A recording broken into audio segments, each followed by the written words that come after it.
Sir, আমি rail hotel থেকে কৈলাস বলছি। স্যার, এখানটা এসে আপনাদের এই হোটেলে এসে কেমন লাগলো?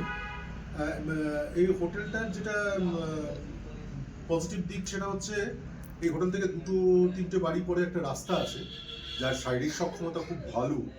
মোটামুটি 151খানা সিঁড়ি আছে, সেই ওই সিঁড়ি কটা ভাঙলেই সে একদম ডাইরেক্ট মানে বইয়ের দোকানের কাছে উঠে যাবে।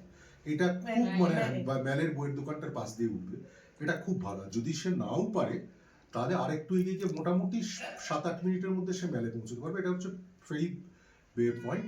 আর যে আমাদের যিনি এখানকার কৈলাসবাবু, তিনি আমাকে যে রুমটা প্রোভাইড করেছেন, খুব সুন্দর রুম, এবং উনি সর্বান্তকরণের চেষ্টা করেছেন ভালোভাবে পরিষেবা দেওয়ার, এবং ভালো মানে মানে সর্বান্তকরণের চেষ্টা করছেন, এবং ভালো সার্ভিস পেয়েছি। এবং সবচেয়ে বড় কথা, আমি নেচার্স ভিউ তরফ থেকে যে পল্লব পাত্র, যিনি এটা আমাদের ট্যুরটা অ্যারেঞ্জ করেছেন, তিনি খুব ভালোভাবে অর্গানাইজ করেছেন। আমি তার বিশেষভাবে কৃতজ্ঞ তার কাছে, এবং তার সর্বান্তিক কুশল কামনা করি।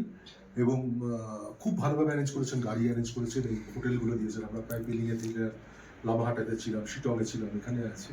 খুব ভালো অ্যারেঞ্জ করেছেন এবং প্রত্যেকটা জায়গাতেই খুব এনজয় করেছি। আজকে আমরা ফিরে যাচ্ছি।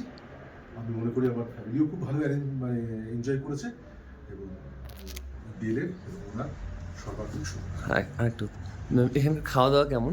এখানে খাওয়া দাওয়া সব ঠিকঠাক ছিল।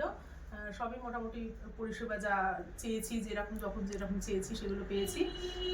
কোনো রকমই কোনো কিছু অসুবিধা হয়নি। বিশেষ করে এখানে যে কৈলাস বলে যিনি আছেন, তিনি সর্বান্তকরণের চেষ্টা করেছেন যে কীভাবে ভালো সার্ভিস আমাদের দেওয়া যায়।